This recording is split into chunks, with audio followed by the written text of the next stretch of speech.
ఓం శ్రీ సద్గురుభ్యో నమ. 21/8/2025 ఈరోజు question and answers అనే వాటి మీద శ్రీ లక్ష్మీ మేడం గారు ప్రశ్నలకు సమాధానం చెబుతూ వివరణ చేస్తారు.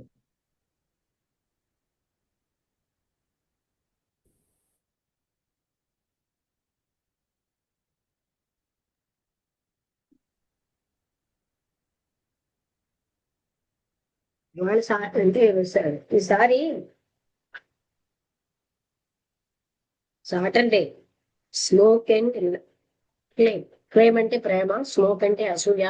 ఆ ప్రేమని అనుకున్నవన్నీ ఆ టాపిక్ ఇవ్వాలి అంటే సాటర్డే. ఏమైనా డౌట్స్ అడుగుతారా నాయుడు గారు? వాళ్ళు ఎవరు జాయిన్ అవ్వట్లేదు. ఈశ్వర్కి ఫోన్ చేయండి, వస్తాడేమో. కోపం ఉంది.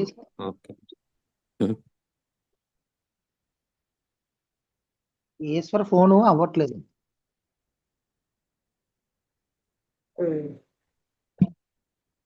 అమ్మ, నేను ఒక ప్రశ్న అడుగుదాం అనుకుంటున్నాను అమ్మా. అడగండి. ఆధ్యాత్మిక పరమైన చర్చ అంటే ఎవరితోనైనా చర్చించవచ్చా? లేదంటే అదే మన ప్రశ్న. ఎవరితోనైనా అంటే వాళ్ళకి ఏమీ ఇంట్రెస్ట్ లేని వాళ్ళతో ఏం చర్చిస్తాం? అవునా? ప్రపంచిక అవును. విషయాల ఆసక్తి ఉన్న వాళ్ళతో వాళ్ళకి ఇది నచ్చదు. అవును. ప్రాపంచికంగా వాళ్ళకి కావలసిన వస్తువులు, ధనము, పవర్ ఎలా ఆర్జించాలన్నవే వాళ్ళకి ఇంట్రెస్ట్. వాళ్ళకి ఇప్పుడు మనం ఎలా చర్చించగలం? మనకు తెలిసిపోతుంది, అక్కడ ఉత్సాహం కూడా రాదు. ఎదుటివాడికి ఉత్సాహం లాంటి టాపిక్ మనమేం మాట్లాడదాం కదా? ఇంకా గట్టిగా మాట్లాడితే వాళ్ళు అక్కడ మన ఏదో గట్టిగా అనేసి వెళ్ళిపోతారు. కనుక అవును. అలాంటి చర్చించవచ్చు, కానీ మనకే ఇబ్బందిగా ఉంటుంది. వాళ్ళకి నాకు ఇష్టం లేని టాపిక్ మనం మాట్లాడితే వాళ్ళకి అందులో ఆసక్తి ఉండాలి కదా. అవును. అందుకని ఆ ఉత్సాహం ఉన్న వాళ్ళతో, అసలు కొంచెమైనా సత్యత పని అన్నది ఉంటే వాళ్ళతో మాట్లాడడానికి అవకాశం ఉంటుంది. అసలు ఏమీ లేకుండా ప్రాపంచిక విషయాలే ముఖ్యం అనుకుని, వస్తువులే కాదు, పవర్, నేను ఇంపార్టెంట్ అవ్వాలి, ఇవన్నీ కూడా అడ్డే. అలాంటి వాళ్ళతో మనం మాట్లాడినా అవే వాళ్ళకి ఇంపార్టెంట్ కదా. ఎవరితో ఉత్సాహం ఉంటుందో వాళ్ళతో మనం మాట్లాడగలం.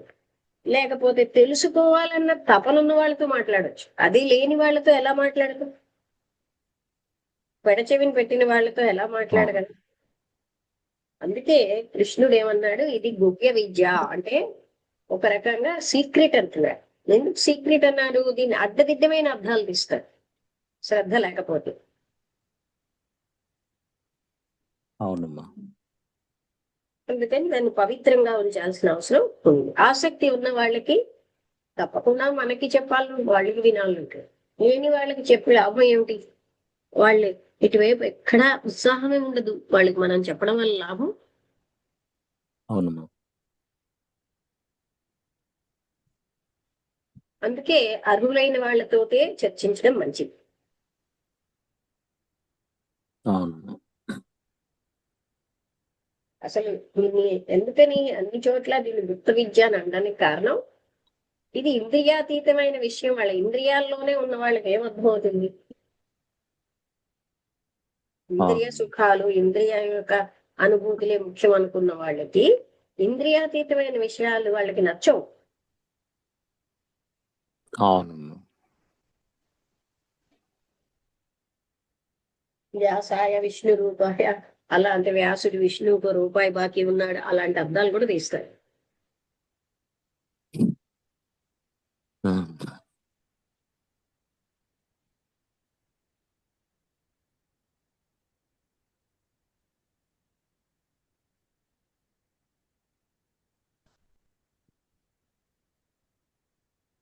ఎందుకని ఆ చర్చించడానికి మనకే ప్రొసీడింగ్ వెళ్ళలేం, ముందుకు వెళ్ళలేం.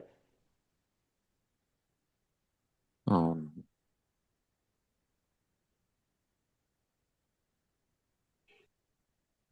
ఇంతకీ ఇలా ఎందుకు అడిగారు? ఎవరితోటైనా చర్చించాలనుకుంటున్నారా ఏంటి? ఆ, అంటే మామూలుగా మీ మాటల ప్రస్తావనలో ఆ, అంటే మేము ఇలా ఈ మార్గంలో ఉంటాం అని తెలుస్తుంది కదా, మా ఆధ్యాత్మికంగా ఉన్నారో ఇలా వెళ్తున్నారని తెలుస్తూ ఉంటది కదా. వాళ్ళు కూడా వాళ్ళ మార్గంలో అంటే భక్తి మార్గంలోనే విగ్రహ ఆరాధన ఇలాంటి ప్రస్తావనలో ఉంటారో ఉన్నవాళ్ళు, అంటే ఇది ఏదైతే మూలతత్వం ఏదైతే ఉందో, అంటే ఇది కాదు, దీనికన్నా అతీతమైన స్థితికి ఆ, ఉంది అని చెప్పే టైంలో ఇలా కొంచెం ఇలాంటి చర్చలు జరుగుతున్నప్పుడు పడుతుందమ్మా. ఇంకా అప్పుడు వదలడం కరెక్ట్ ఆసక్తి కదా లేని అనిపించింది. వాళ్ళకి మనం కూడా అవునమ్మా. అక్కడికి ఆగిపోతాం. ఆసక్తి లేని వాళ్ళకి చెప్తే. అవునమ్మా. అందుకని కొన్ని చోట్ల మౌనంగా ఉండడం రావాలి మనం. అవునమ్మా.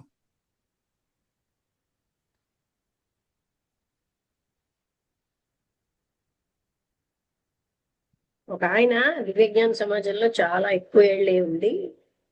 ఏంటండి ఎప్పటి నుంచో ఇది వచ్చింది, ఇలా వద్దంటే ఎలాగా, ఏదో నేను వద్దన్నట్టుగా మహర్షులే యాంథ్రపోమార్ఫైజ్ రూపంలో ఉన్న దైవాన్ని యాక్సెప్ట్ చేయరు అన్నదానికి అలా అడిగారు. అప్పుడు ఆ, అది మనం దానికి సహనంగా చెప్పగలగాలి. అతను థియోసఫీ బ్యాక్గ్రౌండ్ ఉన్నా అలా అడిగాడు. ఎందుకు? ఉమ్. దానికంటే ఎక్కువ ఇది ఆయనకి బాగా ఎక్కువగా నప్పుతో అవునమ్మా. సభలో అడిగాడు. ఇంకా అది కూడా ఆయన మామూలుగా క్వశ్చన్ కాదు, గట్టిగా అరుస్తూ అడిగాడు. అవునమ్మా.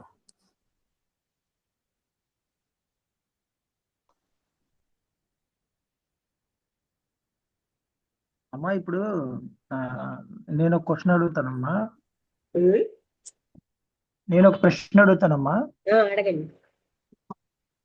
ఆ మెడిటేషన్ చేసేటప్పుడు అంటే ఫస్ట్ లో మెడిటేషన్ చేస్తూ ఉన్న వాళ్ళకి అంటే విషయం ఏంటంటే అంటే దాని మీద ఆసక్తి ఉండి చేస్తున్నప్పుడు అది ప్రయత్నపూర్వకమే కదమ్మా ఫస్ట్ అవుతుంది. దాన్ని ప్రయత్నపూర్వకంగా ఫస్టే చేయలేం కదమ్మా. ఎలా అసలు దాన్ని అండర్స్టాండ్ చేసుకోవాలి?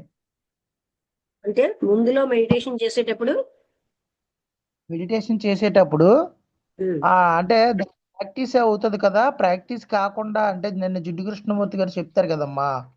అంటే ఆ స్థితి కాకుండా అంటే అది కూడా ప్రయత్నపూర్వకమే అని చెప్పారు కదా. ఆ ప్రయత్నపూర్వకంగా ప్రయత్నపూర్వకం కాకుండానే జరుగుతుంది. ఉమ్, ప్రయత్నంతో జరగదు అని చెప్పారు. ప్రయత్నంతో అవునమ్మా. చేసేది మెడిటేషన్ కాదు అన్నారు. అంతే కదా. అక్కడ మీకు ప్రయత్నించేది అవునమ్మా. ఏంటి? మఠం వేసి కూర్చోవడానికి, కళ్ళు మూసుకోవడానికే కదా. అవునా? అవునమ్మా. అవునమ్మా. ఆ ప్రయత్నం అది కాదు కదా మెడిటేషన్ అంటే. అవునమ్మా. అది కాదు అంటే ప్రాక్టీస్ అనేది ఉంటుంది కదా అక్కడనే అలాగా. ప్రాక్టీస్ అయిన తర్వాతే కదా ఆ మిగతా స్థితి ఏదైతే ఉందో దాన్ని ఇప్పుడు దానికి తెలుసు. ఏమంటారంటే ఆ, సమయాతీతమైనది అనంతమైన తత్వం. ప్రాక్టీస్ అంటే టైం కదా. టైంతో టైంలెస్ ని పట్టుకోలేం. అది ఈ ఓకే క్షణం ఓకే. అవ్వాలి.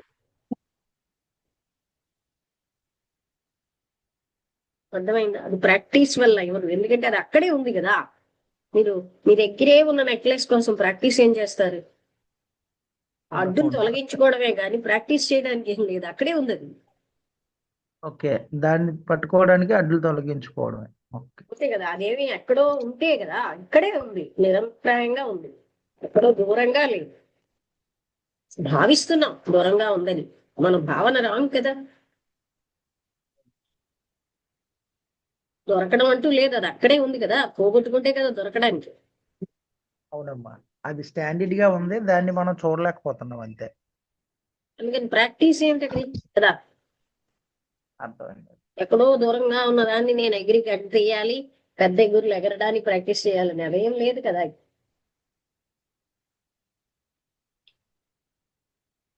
అదే ఉన్నాం మనం, మర్చిపోయాం ఆ విషయం. అందువల్ల మళ్ళీ జ్ఞాపకం చేసుకో. అది జ్ఞాపకం అవునమ్మా. చేసుకోవాలి అంటే ఇంద్రియాలకి లోనైపోయిన మనస్సుకి వే బాగుంటాయి. అవును.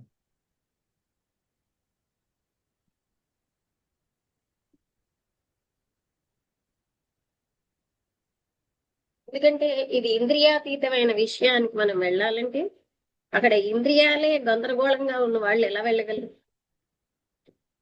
అవునమ్మా. మనస్సు ఎన్నో గందరగోళాలతో ఉన్నప్పుడు ఎలా వెళ్ళగలరు? అందుకని మనస్సు, ఇంద్రియాలు అవన్నీ ప్రశాంతంగా ఉన్నప్పుడే ఇక్కడికి వెళ్ళగలరు. వెళ్ళగలమన్నది మాటే, అంటే అది మనకి గోచరం అవుతుంది.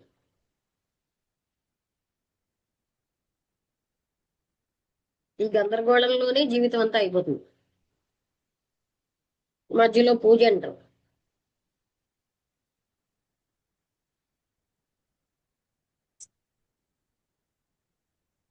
ఉత్సవాలు అంటారు. ఆ భగవంతుడి కోపం వస్తుందంట. వస్తుందంటే వస్తుంది, అలా భావనే మనకి అడ్డు. ఎందుకు వస్తుంది? పరమాత్ముడిని మనం అర్థం చేసుకోక ఇవన్నీ మనకున్న కోపాలు, అసూయలు అక్కడ పెడతాం. అవునమ్మా. ఇవాళ మనం పూజ చేయకపోతే ఆయన కోపం. పూజ అంటే ఏమిటిట? ఆ పువ్వులు అక్కడ పడేయడమా?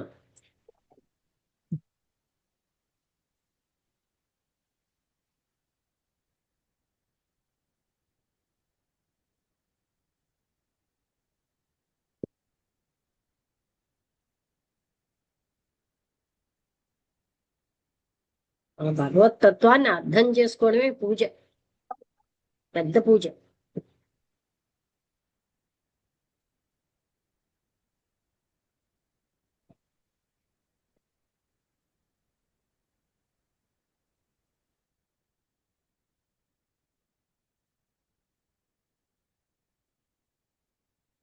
ఇంకేమైనా అడగండి. సూర్యావతి గారు, మీరు అడగొచ్చు, వాళ్ళ ప్రశ్నలు జవాబులు.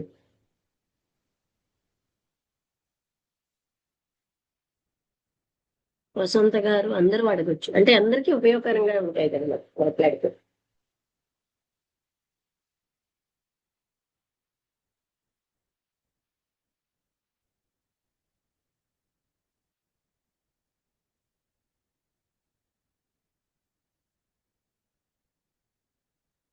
అంటే మనం ప్రశాంతత బయట వెతుకుతూ ఉంటాం. ఆ ప్రశాంతత, ప్రేమ, ఆనందం ఎన్నాళ్ళు బయట వెతికినా దొరికేది కాదు. దొరికిందని భ్రాంతి చెందుతాం, మళ్ళీ పోతుంది. మొదటి నుంచి అలవాటు చేస్తాం మనం ఇలాంటి లక్షణాలు.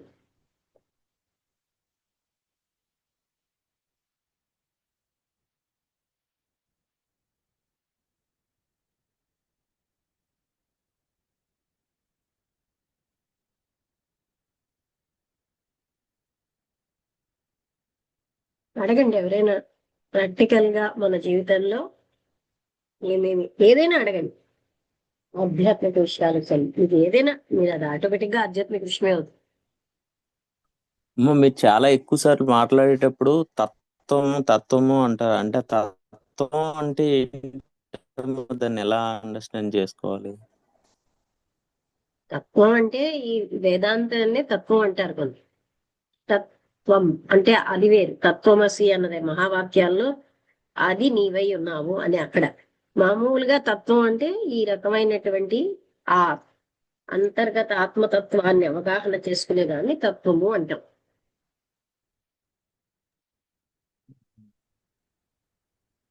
అంటే అర్థం లేదమ్మా. ఉమ్? తత్వము అంటే అర్థం నేను లేదమ్మా. చెప్పానండి, తత్ త్వం అసి అని ఒక మహావాక్యం ఉంది. అది నువ్వై ఉన్నావు, అది అక్కడ తత్వం అనేది. అది తత్ త్వం. మామూలుగా తత్వం అని మనం వ్యవహరిస్తున్నప్పుడు ఈ ఆధ్యాత్మిక జ్ఞానాన్ని, ఇది అంటే ఆత్మతత్వానికి సంబంధించిన దాన్ని తత్వము అంటాం, ఆ జ్ఞానాన్ని. మ్మ్.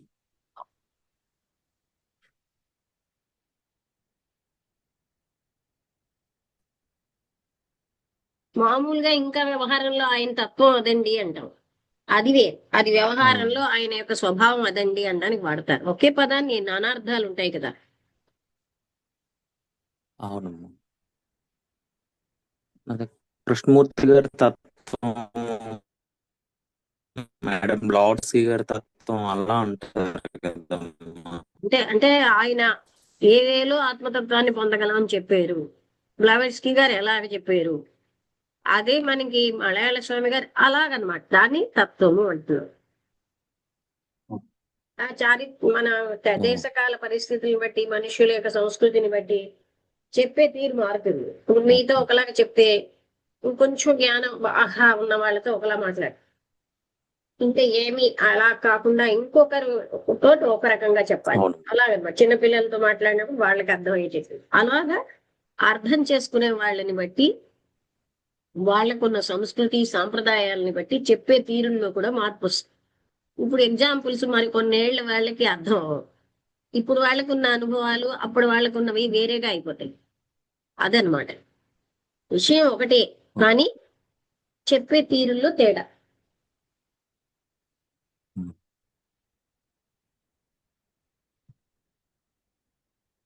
సత్యం అన్నది ఒకటే.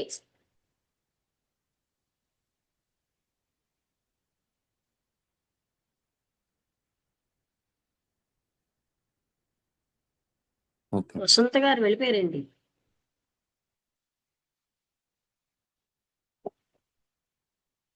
సూర్యావతి గారు ఏమైనా మాట్లాడతారా? భాగ్యలక్ష్మి మొన్న ఏదో గారు. క్వశ్చన్ అడిగారు ఆ సూర్యవతి గారు, మొన్న ఏదో క్వశ్చన్ అడిగారు కదా, అది ఎప్పుడు? క్వశ్చన్ అండ్ ఆన్సర్స్ అడగమని చెప్పారు మొన్న. ఉమ్. సూర్యావతి గారు.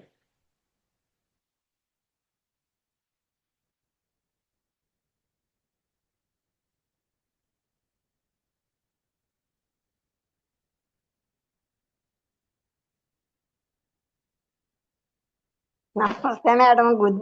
గుర్తు రావట్లేదు ఏం అడగాలని. అదే అదే చాలా రోజులు అయిపోయింది కనుక గుర్తుండదు. లేదండి, చాలా రోజు వింటున్నా. కాకపోతే మంచివి గుర్తుండదండి. ఎవరన్నా ఏమన్నా చేయడంటే అది గుర్తుంటది నాకు. ఇదే అడిగావమ్మా, ఇదే అడిగాను. ఆలోచించుకుంటాను కానీ అది గుర్తుకు రా అనుకుంటాను. ఎన్నో అనుకుంటాను, ఏదన్నా వచ్చినప్పుడు ఇలా అడగాల అడగాలని అనుకుంటాను. అది ఏంటో నేను ఎవరికి చెడు చేయను, ఎవరిది ఎక్కువ మాట్లాడను. కానీ ఎవరన్నా అంటే అది మనసులో అలా ఉండిపోద్ది, కానీ మంచి మాత్రం ఉండట్లేదు నాకు. ఎవరైనా ఏమైనా అంటే మనసులో ఉండిపోతుందనా?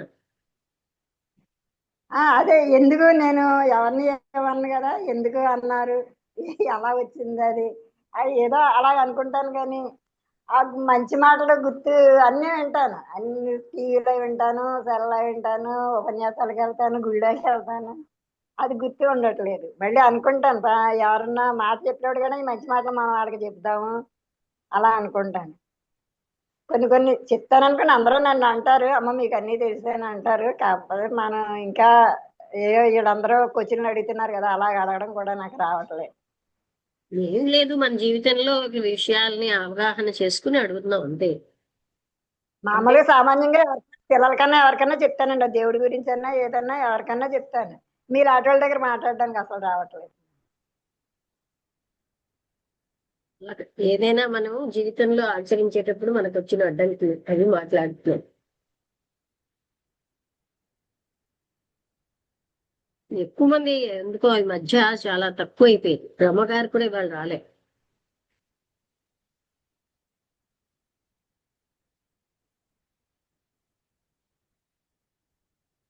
భాగ్యలక్ష్మి గారు మీరేమైనా మాట్లాడండి.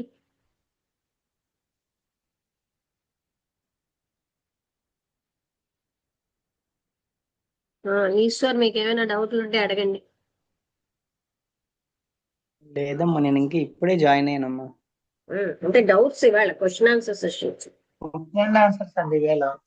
సర్స్ అయితే ఇప్పుడు హృదయపూర్వకంగా క్షమాపణ అడగడం అనేది అది నాకు అర్థం కావట్లేదమ్మా. నేను అనుకుంటున్నాను నేను తప్పు చేశాను, నన్ను క్షమించండి అని అయితే అనుకుంటున్నాను. అది మాటల ద్వారా అనకూడదు అని అంటున్నారు కదా, అది ఎలా అర్థం చేసుకోవాలో. అర్థమైంది. అదేంటంటే మనం ఎదుటి వాళ్ళ స్థితిలో ఉన్నప్పుడు మనకి వాళ్ళ స్థితిలో నేనుంటే అన్నప్పుడు రైట్ యాక్షన్ ఏంటో మనకు తెలిసిపోతుంది.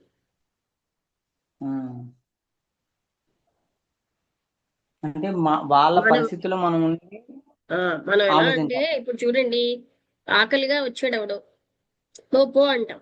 వాడి స్థితిలో నేనుంటే అని ఆలోచిస్తే పో అని కసరం. ఆ ఆకలి నాకే వేసి నేను వస్తే అని ఆలోచించుకుంటే మనం కొంచెం ఏదో ఒకటి ఉన్నది ఇస్తాం, లేకపోతే కఠినంగా చెప్పం. అందుకని అన్నిటికంటే ముఖ్యం ఏంటంటే ఆ స్థితిలో నేనుంటే అని ఆలోచించుకుంటే అర్థం. ఆ స్థితిని పూర్తిగా అర్థం చేసుకోవాలి, వాళ్ళకున్న ఆ స్టేజ్ని. అప్పుడు మనకి రైట్ యాక్షన్ తెలిసిపోతుంది.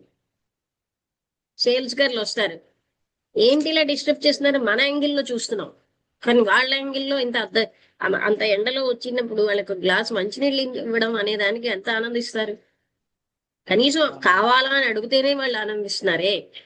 మనం కూడా అంతే కదా, ఎండలో వచ్చి తిరుగుతున్నాం, మనం కూడా మనుషులమే, ఎవరైనా మన ఆదరంగా మాట్లాడితే ఆనందిస్తాం. నెక్స్ట్ ఇంకో డౌట్ ఏంటంటే అమ్మా, ఇప్పుడు మనం మనస్ఫూర్తిగా ప్రతి క్షణం నేను ఈ బాహ్య బంధాల నుంచి నన్ను అదే ఈ బలహీనతల నుంచి నన్ను తొలగించండి అని మన బ్రెయిన్ లోని మనం ఎలా మార్చుకోవాలమ్మా? ఇప్పుడు మన బ్రెయిన్ లో ఎలా ఉందంటే ఎప్పటికప్పుడు దాన్ని మనం ఏ క్షణం కా క్షణమే ఎలా ఉన్నది మన లోపల ఏ తత్వం ఎక్కువ పనిచేస్తోందని నిర్దాక్షిణ్యంగా చూడగలిగారు. అది పవర్ఫుల్ గా ఉండి పైనుంచి నాకు తగ్గించంటే అవదు కదా, దాన్ని అవగాహన చేసుకుని బయటకు తోలియాలి.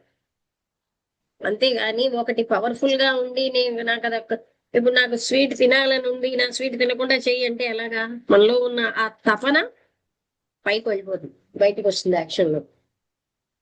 మనం ఎలా చేస్తామంటే దాన్ని అలాగే ఉంచుతాం, పైనుంచి ఓ మాట ప్రార్థన చేస్తాం, అది జరగదు. ఎందుకంటే లోపల ఉన్న పవర్ ని అది చాలా పవర్ఫుల్ గా ఉంటుంది.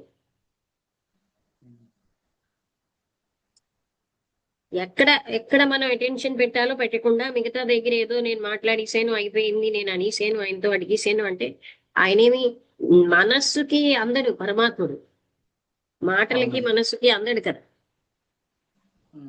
సర్ఫేస్ లెవెల్లో అడిగినవేవి అక్కడికి వెళ్ళవు.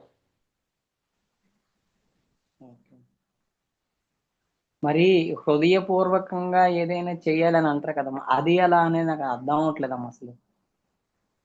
మీకు ఎప్పుడైతే బాధ కలిగిందో హృదయపూర్వకంగా నాకు నొప్పి అని అంటున్నారు కదా, మీ శరీరం విషయంలో మీరు ఎంతో హృదయపూర్వకంగా ఉంటారు. అదే బాధ అదే నొప్పి అందరికీ ఉంటాయన్న అవగాహన వచ్చినప్పుడు ఆ హృదయపూర్వకమైన స్థితి మనకు వస్తుంది. ఓకే ఓకే అమ్మా, అర్థం. అంటే ఇతరులు ఎంతైతే బాధపడుతున్నారో ఆ బాధని నేను ఎప్పుడైతే తెలుసుకోగలుగుతానో నేనెంత అప్పుడు బాధపడుతున్నానో వాళ్ళకి ఎంత బాధ ఉంటుందన్నది అవగాహన చేసుకోవాలి. నాకే బాధ ఉంటుంది, ఎదుటి వాళ్ళకి ఏం ఉండదు అని మనం ఆలోచిస్తాం. ఓకే అమ్మా, ఓకే అమ్మా, అర్థం.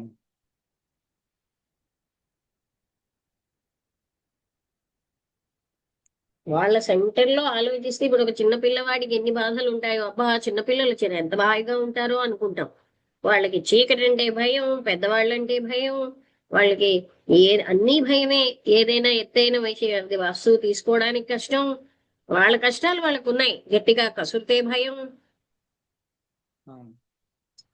మనం ఏంటి అదంతా చూడం, మన స్థితిలో వాళ్ళని చూస్తున్నాం గనక మనకి ఎదుటి వాళ్ళు అర్థం అవట్లేదు.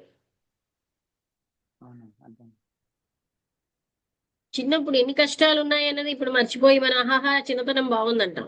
ఏం బాగుంది? అప్పుడున్న కష్టాలు, అప్పుడున్న బాధలు, భయాలు అప్పుడున్నాయి. అలాగే కారుల్లో హాయిగా వెళ్ళిన వాళ్ళని బాగా మొహానికి అన్ని లిప్స్టిక్లు వేసుకుని వెళ్ళి డెకరేట్ చేసి వీళ్ళకి ఏముంది హాయిగా తిరుగుతారు అనుకుంటా, వాళ్ళ బాధలు వాళ్ళకు ఉంటాయి. మనం అనుకుంటున్నాం అలా. అంటే వాళ్ళ స్థితిని మనం అర్థం చేసుకోవట్లే. ఒక కారులో తిరగాలని అంటే దాని వెనకాల వాళ్ళకి అన్ని రకాలైనవి పడ్డారు.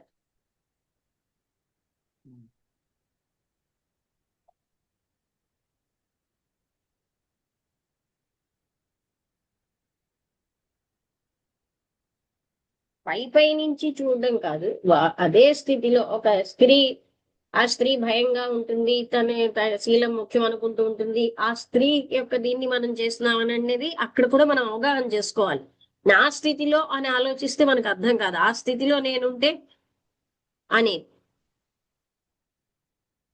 అవును అంటే అలాగా మనం సంపూర్ణంగా నా సెంటర్ వదిలేసి ఆ సెంటర్ లోకి వెళ్తే వాళ్ళు అవగాహన అవుతారు. అంటే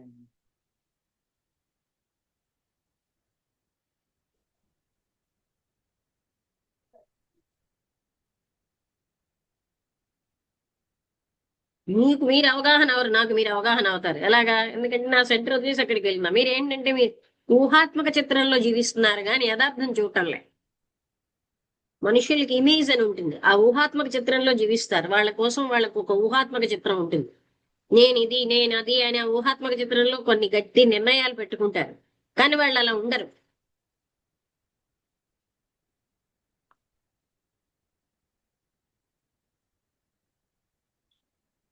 అందుకని ఇది ఇమేజా రియాలిటీవా మనం చూసుకోవాలి. నా ఇమేజ్ సరే లో నేను అంతో మంచివాడిని, ఎవ్వడికి ఏ హాని చేయను, కానీ నేను యాక్చువల్ లైఫ్ లో ఎన్నో హానిలు చేస్తున్నాను. అది మనం వినడానికి ఒప్పుకోవడానికి నచ్చదు. ఎందుకు? మనం అవును ఊహాత్మక చిత్రంలో జీవిస్తాం. అవును నేను చేసినవి కరెక్ట్ అనుకుంటుంటాను. అవునవును అర్థం.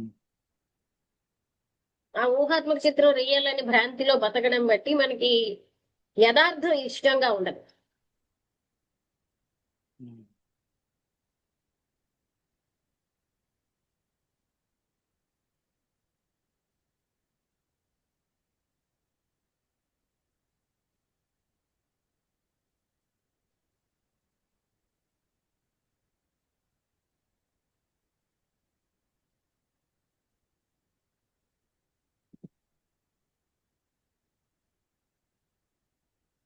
ఇంకేమైనా అడగండి.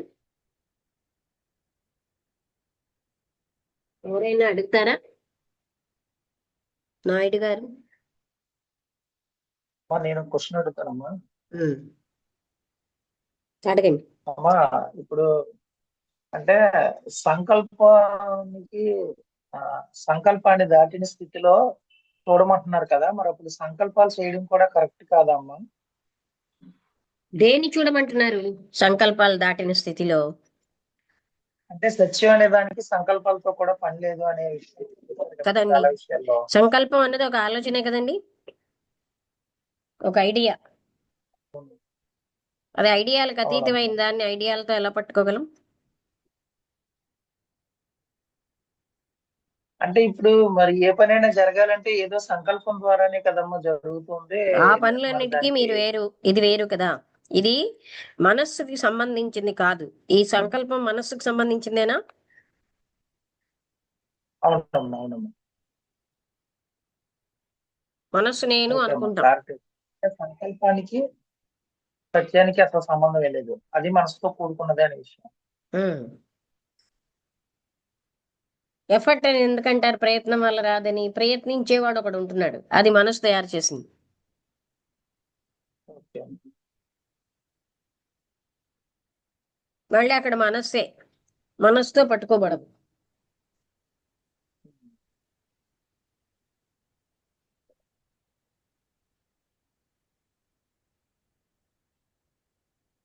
అమ్మ నాకు వచ్చిన డౌట్ అమ్మా. నాకంటూ ఒక ఏదో ఒకటి ఉంది, అది నాది అని బ్రెయిన్ లో గట్టిగా ఫిక్స్ అయ్యి ఉన్నాం అమ్మా. అంటే ఒక ఇమేజ్ లో ఉన్నాం, ఇది ఒకసారి చెప్పండి. నాకంటూ ఏదో ఒకటి ఉంది, అది నాది అని. అది నాది అని ఇన్ని రోజులు బ్రెయిన్ లో ఒక ఫిక్స్ చేసుకుని ఉన్నాం అన్నమాట. బట్ అది నాది మనది అని కాదు. నాకు అర్థం కావట్లేదు.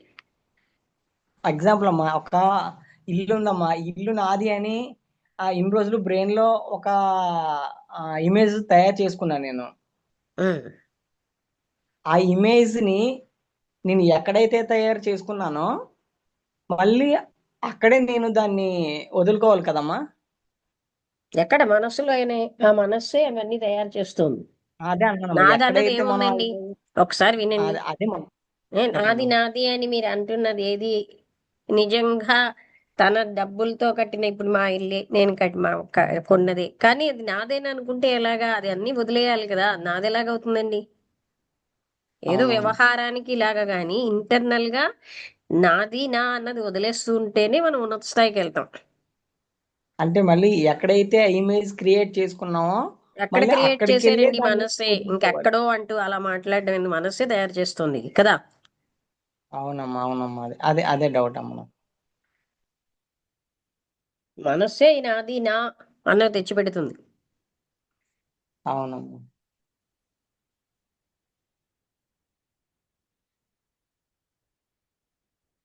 పాట కూడా ఏదో ఉండాలి కదా, నాది నాది అనుకున్నది నీది కాదురా అని, ఏది మంది కాదు అనే విషయంని, ఆ సత్యాన్ని గ్రహించగలిగినప్పుడు అప్పుడు మనకు అర్థం అవుతుంది ఇవేవి నావి కావు. ఆఖరికి మన శరీరం కూడా మన చేతుల్లో ఉండదు. మనం అది కూడా ప్రకృతిలో భాగమే. అవునమ్మా.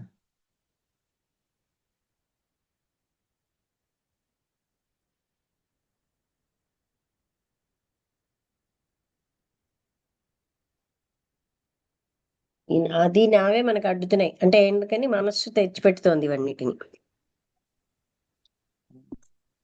మనస్సుకి ఒక కానీ భద్రత. కానీ ఈ ఈ మానవ జాతి అంతా ఎప్పటికీ అర్థం చేసుకోగలదమ్మా ఈ మనసుని? ఎందుకు చేసుకోలేదు? ఆ అందరు మహానుభావులు లేరు ముందుగా ప్రయాణించిన వాళ్ళు? ఏమంటారు? ఉమ్, జాతి అంతా అని కాదు. ఎప్పుడు కూడా కృష్ణుడు అదే చెప్పాడు కదా, చాలా తక్కువ మందికి తపన, అందులో కొందరే వస్తారు. ఎందుకంటే ఇవన్నీ వదలరు కదా. ఇప్పుడు ఎంత చెప్పినా నాది నాది నాది అని అనుకుంటూ ఉంటే, అందుకని మిగతా వాళ్ళతో మనకు సంబంధం లేదు. ఆధ్యాత్మికత మనతో మొదలవ్వాలి. జాతి వాళ్ళ సంగతి మనం అనవసరం కదా. ఎందరో మహాత్ములు అర్థం. ముందుకెళ్ళిన వాళ్ళు ముందు లేరా? మనల్ని మనం మార్చుకోవాలి. ఉద్ధరేదాత్మన ఆత్మనాం అన్నారు కదా శ్రీకృష్ణుడు. అది ముందు మనం చేయాలి కదమ్మా. అవును. ఆధ్యాత్మిక మార్గంలో మొట్టమొదటి మన సంగతి చూడాలి. ఓకే అమ్మా, అర్థమైంది. అంటే మన సంగతి అంటే నేను శరీరాన్ని, నా శరీరం సంగతి అని కాదండి, అది మళ్ళీ భ్రాంతి. అర్థమైందమ్మా.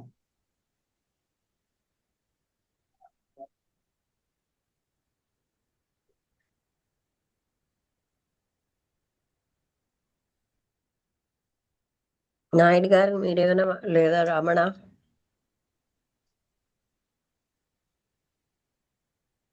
అమ్మా ఇప్పుడు అంటే ఒక విషయం అమ్మా, డౌట్. ఏ ఏమి జరిగినా ఆ మన మంచికే అని అనుకొని, అదే అది భగవంతుడు చేసేదే కదా అని అలా ఉండడం అన్ని ఒకసారి విషయాల పట్ల అంటే అనుకోవడమే సంతోషం. కాదండి, అవగాహన అవుతూ ఉంటే అమ్మా, అనుకోవడం ఎన్నాళ్ళు భ్రాంతిలో అనుకోవడం కాదు, అది ఎలాగా అన్నది కూడా మనం అవునమ్మా, అవగాహన చేసుకోవచ్చు. ఓకే అమ్మా. అంటే ఇప్పుడు మంచి జరిగినా అంతలా ఫీల్ అవ్వకుండా, చెడు జరిగినా అంటే ఒక క్షణమో లేకపోతే 2 నిమిషాలు బాధ అయినా తర్వాత మళ్ళా ఆ ఆ బాధని దాటిన స్థితిలోకి వచ్చినప్పుడు అలా ఉండడం అంటే అన్ని విషయాల్లోనే ఇది కరెక్టే అవుతుందా అమ్మా? అంటే మీ ఉద్దేశం ఏంటి? ప్రాపంచిక వ్యవహారాల్లోనా? అంటే ఇప్పుడు ఏది కూడా చెడు అలా లేదు కదా. కాదమ్మా. అంటే